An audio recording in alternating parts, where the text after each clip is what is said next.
अमरावती शहराच्या विकासाची नवी दिशा ठरणारा 2026-27 चा अर्थसंकल्प सादर करण्यात आला आहे।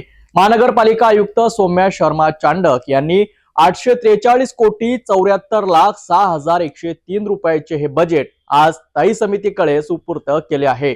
शिक्षण, आरोग्य आणि पर्यावरण या त्रिसूत्रीवर आधारित या अर्थसंकल्पातून अमरावतीकरांना मोठ्या अपेक्षा आहेत। विशेष म्हणजे यंदा शहराच्या सौंदर्यीकरणासाठी आणि ई बस सेवेसाठी विशेष तरतूद करण्यात आली आहे। अमरावती महानगरपालिकेच्या आगामी आर्थिक वर्षासाठीच्या नियोजनाला आजपासून खऱ्या अर्थाने सुरुवात झाली आहे। आयुक्त सौम्य शर्मा चांडक यांनी स्थायी समिती सभापती अविनाश मार्डीकर यांच्याकडे 843 कोटी 74 लाखांचे प्रस्तावित बजेट सादर केले।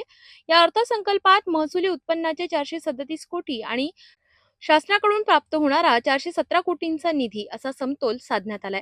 शहरातील शिक्षणाचा दर्जा सुधारण्यासाठी आधुनिक शाळा आणि विद्यार्थ्यांसाठी विशेष सुविधांचे नियोजन करण्यात आले।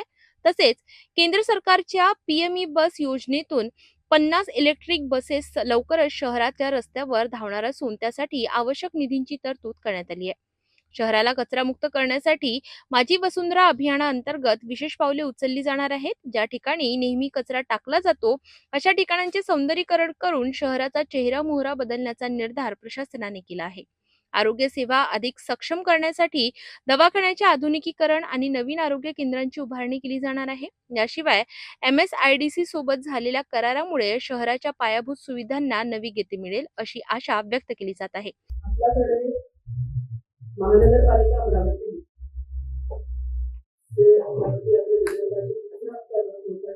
त्यामुळे या सगळ्याचे पुढच्या विकासाकरिता वेगाने पुढे आपण जाऊ त्या दृष्टीने हा बजेट तयार करण्यात आलेला आहे।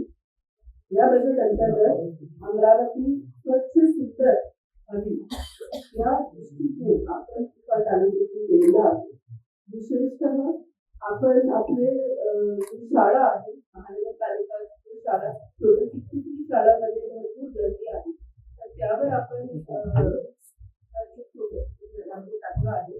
तसेच माझी वसुंधरा कार्यक्रम अंतर्गत आणि आपल्या देशामध्ये स्वच्छ वायू सर्वेक्षण अंतर्गत अमरावती महानगरपालिकेला प्रथम पुरस्कार मिळाला असल्यामुळे या बजेटमध्ये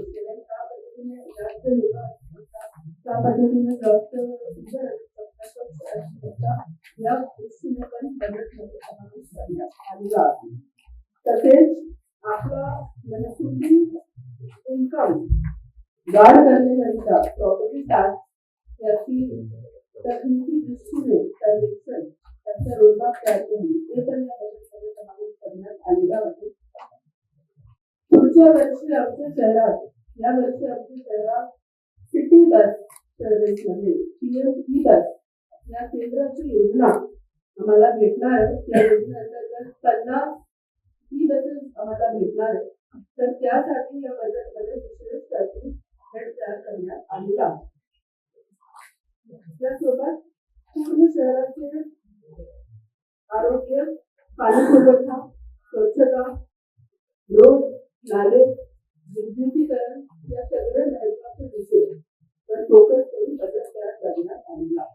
आता 23 मार्चला यावर स्थायी समितीत चर्चा होईल आणि 30 मार्चच्या आमसभेत या अर्थसंकल्पाला अंतिम मंजुरी मिळणार आहे।